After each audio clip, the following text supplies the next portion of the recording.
Hey gang, Poppy here. This is Tip Blitz 19 update number 1.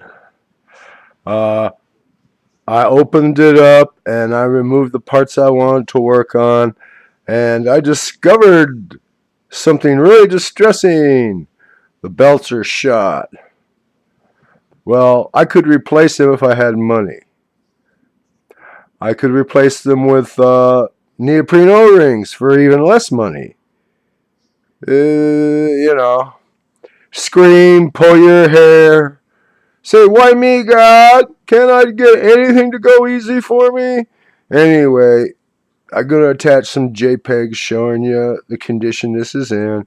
This is not going to be an easy or quick project. Well, it'll be easy, but not quick or cheap.